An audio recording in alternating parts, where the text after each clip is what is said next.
번째, 삐아제 발달에 대한 인지적 관점. 이건 어떻게 보면은 삐아제 인지 발달 이론을 이해하기 위한 기본 베이스라인을 깐다? 이렇게 생각하면 좋을 것 같은데요. 여러분 첫 번째 질문입니다. 여러분은 처음 새로운 지식을 접하게 되면 어떤 반응을 보이나요? 예를 들어서 지난 시간에 뇌에 관련된 잘못된 속설 같은 거. 그런 지식은 실은 처음 들어보는 지식일 수도 있고, 혹은 기존에 이런 알았던 배경 지식과 상충되는 지식일 수도 있는데, 여러분은 처음 이런 지식을 접하게 되면 어떤 반응을 보이나요?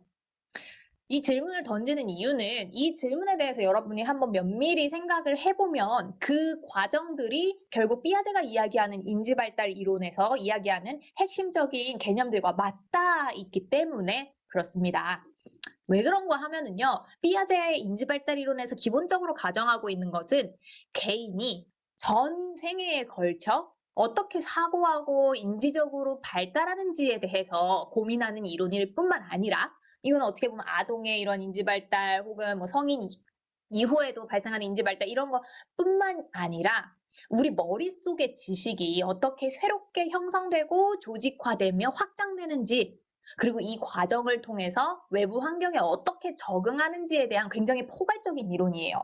즉, 삐아제는 인지발달이라는 것이 어린 시기에서부터 차츰차츰 성숙해가는 인지가 발달되어가는 과정, 종단적 과정뿐만 아니라 한 개인 내에서, 예를 들어서 나 같은 경우 이 주식이라는 거를 처음 접해보는 그러한 완전 초보자일 때 이 초보적인 지식이 어떻게 이런 전문적인 지식으로 형성되고 조직화되고 확장되는지, 이 지식 자체의 생성과 구성 과정에 대한 이론이기도 하다라는 점.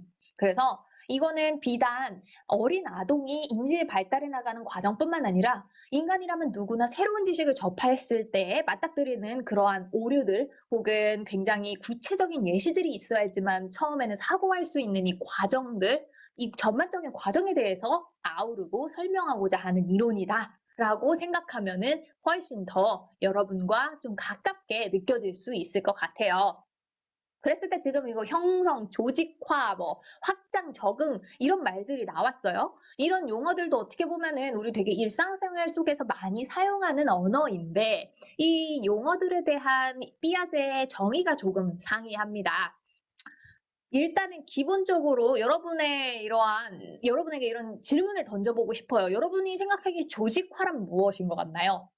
그리고 여러분이 생각할 때 적응이란 무엇일 것 같아요? 우리 생각해 보면은 되게 일상적인 용어잖아요. 우리가 뭐 조직화를 한다라고 했을 때는 약간 이런 표를 그리거나 아니면 이런, 뭐라고 해야 되냐, 이 뭐 마인드맵보다는 조금 더 체계가 잡힌 이런 위계적인 이러한 그림들, 뭐 관계도 같은 것들을 그려서 뭔가 조직화한다는 느낌이 드는가 하면, 적응이라는 거는 뭔가 새로운 환경에 이렇게 새롭게 적응해 나가고 나를 조금 맞춰 나가고 새로운 환경에 대해서 탐색하고 그 과정에서 나의 또 새로운 면모를 발견하는, 뭐 이런 과정일 것 같다는 그런 막연한 그런 생각이 들 거예요.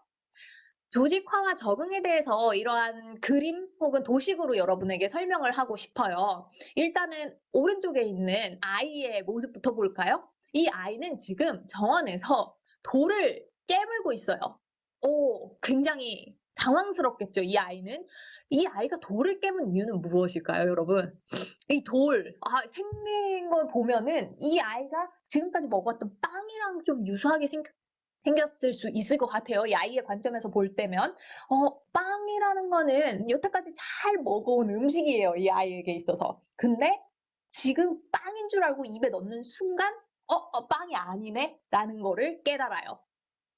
이 과정에서 아이가 느끼는 이런 당황스러움, 놀라움, 그리고 우리 지난 시간에 이야기했던 prediction error, 예측에 대한 오류, 빵인 줄 알았는데 돌이구나, 먹는 건 줄 알았는데 못 먹는 거구나 라는 이러한 예측 오류를 통해서 외부 환경을 알아가고 그 과정에서 새로운 지식을 형성해 나아가는 이 과정이 우리 인간이 지식을 생성하는 데 있어서의 기본 방향이다. 그리고 이거는 아동이라고 해서 다르지 않고 성인이라고 해서 다르지 않고 이거는 영원히 불변하는 기능이다 라고 이야기를 합니다. 조금 더 유식한 말로 이야기를 하자면요, 조직화라는 것은요, 이 아이의 머릿속에서 지금 새롭게 카테고리가 형성이 된 거예요. 복잡한 세상을 효과적으로 이해하고 상호작용하기 위한 체계로서, 이 시스템으로서 도식을 구축해 나가는 과정을 곧 조직화라고 이야기를 합니다. 여기서 말하는 도식이라는 말이 조금 어려울 수 있을 것 같아요. 이 도식은요, 여러분의 이런 정신 세계 혹은 여러분의 경험과 어떠한 지각과 생각을 통해서 형성된 어떤 여러분 생각의 범주라고 생각하면 될 것 같아요. 그래서 이 도식이라는 것은 우리가 사고하거나 의사 결정을 하거나 아니면 다른 사람과 상호작용하거나 아니면 외부 세상과 상호작용하는 데 있어서 나에게 기본적으로 제공되는 틀이라고 생각하면 되겠습니다. 그래서 이 조직화는 우리도 모르는 사이에 끊임없이 이루어지고 있어요. 그리고 이 아이의 머릿속에서도 굉장히 격변하는 그러한 도식의 변화가 있었던 것이죠. 그렇다면 적응이란 무엇일까? 라고 봤을 때 적응을 피아제는 크게 두 가지 과정으로 봅니다. 첫 번째, 동화.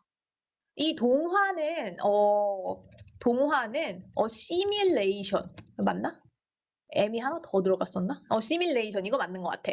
여기에서 지금 들어가 있는 단어가 시밀러가 어근이 같아요. 이 시뮬레이션과 이게 뭐냐면은 새로운 정보가 있을 때 내가 갖고 있던 이미 스키마 안에서 공통점을 찾아서 유사점을 찾아서 기존에 있던 내 머릿속 도식에 한번 끼워 맞춰보는 것. 그래서 큰 어떠한 충격은 없지만 내 도식이 조금 더 풍성해지는 과정이 바로 동화. 즉 유사성을 토대로 이 기존의 도식을 확장시켜 나가는 과정을 동화라고 한다면 조절. 이 조절은 accommodation. 여기에서의 이 어근은요, 왜 우리 그 숙소라는 이야기, 용어를 할 때도 이 accommodation이라는 용어를 씁니다. 이 말인 즉슨 새로운 곳에서 나를 완전히 다른 환경에 놓게 되는 그런 상황을 이야기하는데, 이거는 이 아이가 지금 빵이겠거니 하고 물은 이 돌멩이가 실은 빵이 아니잖아. 먹을 수 없는 거잖아. 난생 처음 겪어보는 너무 딱딱한 존재잖아. 그랬을 경우 기존의 도식에 부합하지 않는 내용이에요. 이 돌멩이는. 그래서 결국 새로운 카테고리를 형성하게 되는 기존 스케마에 있어서의 변형, 바꿈, 이거나 아니면 아예 새로운 도식을 형성해내는 것이라고 받아들이면 좋겠어요.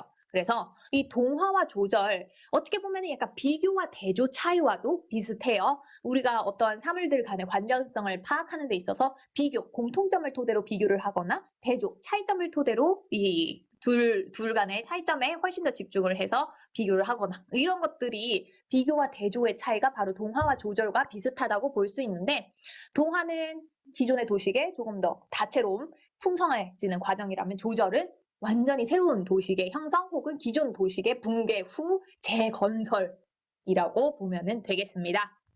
그래서 이 적응이라는 것이 기본적인 우리가 생각하는 새로운 환경에 나를 맞추는 것이라고만 심플하게 생각할 것이 아니라 동화와 조절이라는 이 두 가지의 굉장히 핵심적인 기능으로서 적응이 이루어지는데, 이 조직화와 적응, 이 전체가 다 실상은 우리가 세상의 외부 환경으로부터 들어온 정보와 내가 기존에 갖고 있던 인지적 도식 혹은 배경 지식, 내가 이미 알고 있는 세상 간의 정신적 균형을 추구하기 위한 과정이다. 라고 볼 수 있을 것 같아요.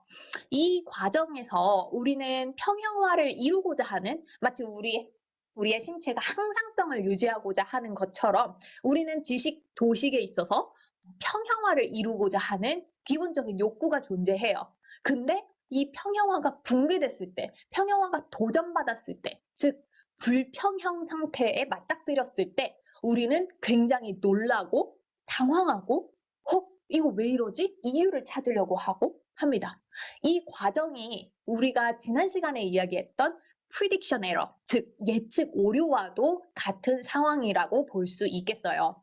그래서 피아제가 예측 오류 개념을 이야기하지 않았어요. 예측 오류는 신경과학자들, 원숭이 데리고 연구를 진행한 신경과학자들에 의해서 처음 제안이 된 개념임에도 불구하고 그 예측 오류 개념과 이 삐아제가 이야기한 인지적 불평형 상태를 이렇게 다시 평형화시키고자 하는 이 과정이 맞다 있더라.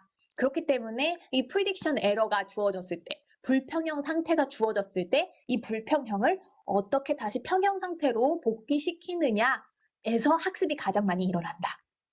이렇게 이야기를 합니다. 그래서 우리 지금까지 평형화 과정, 그리고 조직화, 적응, 통화와 조절, 도시 이런 개념들에 대해서 살펴봤는데요. 이제 그 다음 영상에서는요. 삐아제가 제시하는 인지발달 4단계, 아마 여러분 한 번쯤은 들어봤을 것 같은데 4단계에 대해서 설명을 조금 더 자세히 해볼게요.